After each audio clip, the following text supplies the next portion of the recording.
नमस्कार, बहुत स्वागत है आपका हमारे चैनल में। मैं सुचेता ज्योतिष और वास्तु रिसर्चर। आज हमारा विषय बहुत गंभीर है, इसलिए इस विषय को अंत तक अवश्य देखिएगा। हम दो विषयों पर मुख्य रूप से बात करेंगे।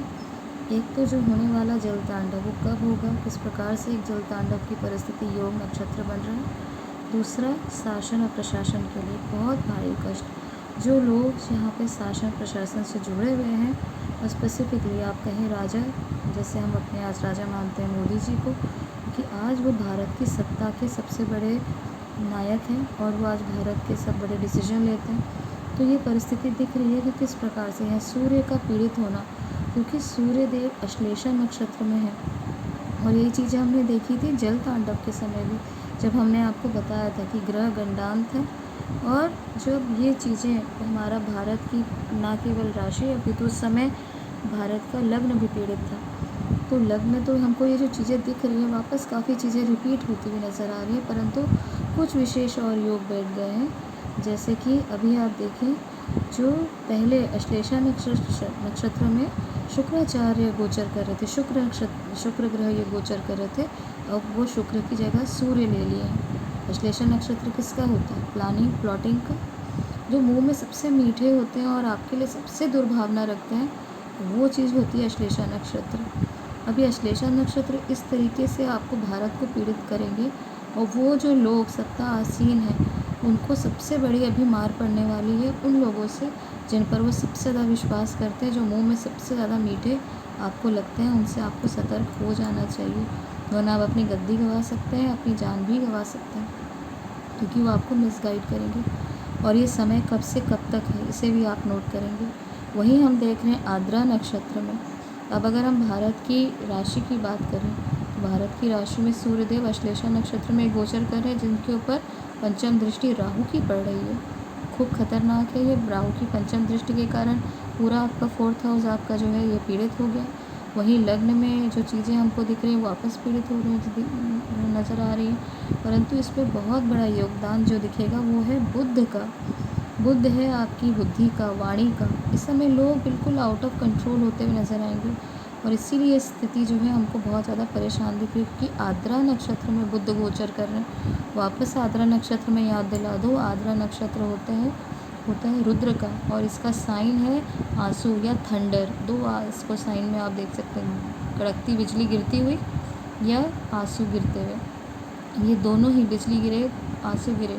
अब ये आपके लिए ज़रूरी नहीं है बादल से गिरेंगे आंसू, कहने का अर्थ है बारिश, या आपके जीवन में कोई ना कोई कारण बनेंगे दुख का। तो ये दोनों परिस्थिति नज़र आ रही है, क्योंकि यहाँ पे पंचम जो स्थिति है, यहाँ पे ये जो योग बन रहा है, बुध ना केवल गंडांत है, अस्त है, वक्री है। तो आप समझ सकते हैं बुध का यहाँ पे अस्त, वक्री आदि सब होना, कि वो भी धन के स्वामी होके, धनेश होके, जो यहाँ पे बुध अस्त है, गंडांत अभी जो होंगे, और अभी जो ये परिस्थिति दिख रही है, बुध अभी वक्री है और लगभग कुछ समय, लंबे समय तक ही वक्री रहेंगे, तो आपको ये परेशानी दिखेगी। साथ में सप्तम दृष्टि बन रही है जो है शनिदेव की, हमारे भारत के यहाँ 4th हाउस में।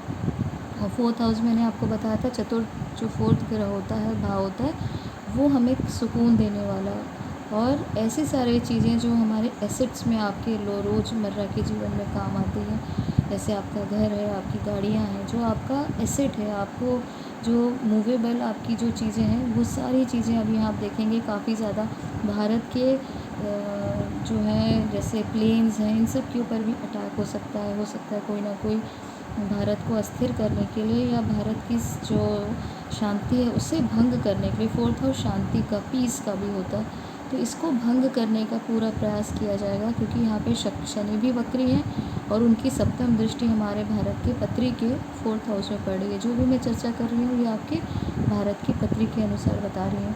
तो ये भारत की पत्री में जो लाभ के स्थान में राहु गोचर कर रहे हैं, और लाभ के स्थान में मैंने बताया राहु गोचर करते हुए सूर्य के ऊपर दृष्टि डाल रहे हैं, तो इसलिए ऐसे जो भी लोग जो सत्ता पर हैं, शासन में विराजमान हैं, उन्हें सतर्क रहना चाहिए। मोदी जी के लिए भी ये समय बहुत ज़्यादा ध्यान रखने का है, कि जब वो अपनी कोई ना कोई मीटिंग ले रहे हैं, जो भी चीज़ें अगर उनको जाना है, तो उनको भी ये सारी चीज़ें, क्योंकि सूर्यदेव का जो भी यहाँ पे कारक बनता है उनके लिए परेशानी का कारक हो सकता है, क्योंकि यहाँ 4th हाउस है वो सिंह राशि है भारत की, और सिंह राशि के स्वामी अगेन सूर्य हैं। तो ना केवल सूर्यदेव स्वयं पीड़ित हो रहे हैं, अभी तो उनकी जो घर है, उनका जो हाउस है वो भी पीड़ित हो रहा है।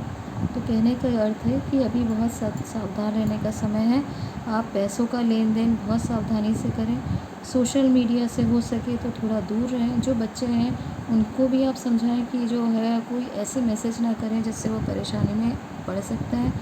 और जो भी आप बड़े प्लानिंग के लिए या कोई बहुत बड़े आप डिसीजन लेने वाले हैं तो थोड़ा समझ के आगे इस चीज़ को बढ़ाएं, क्योंकि अभी आपकी बुद्धि ही जब वक्री होंगे तो आप अपने सही इंटेलेक्ट का, अपने सही पावर का, अपनी बुद्धि का प्रयोग करने में असमर्थ रहेंगे।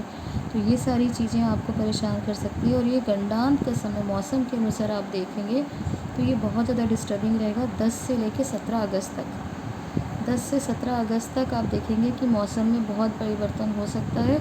और अब भारतवर्ष की पत्री के माध्यम से बात करेंगे तो आप देखें कि ये जो इंडिपेंडेंस डे 15 अगस्त का समय जो आ रहा है, ये भी काफ़ी ज़्यादा हमारे देश को अस्थिर करने का काम किया जा सकता है, क्योंकि ऐसी हो सकता है कि प्लानिंग प्लॉटिंग जो नक्षत्र दिख रहे हैं, अश्लेषा नक्षत्र, पंचक नक्षत्र, जहाँ पे शनिदेव और राहु आपस में गोचर कर ही रहे हैं, और जो परिस्थिति दिख रही है वो ऐसा दिख रही है कि हो सकता है कि कोई बड़े जो डिसीजन है हमारे भारत के अगेंस्ट लिया जा सकता है।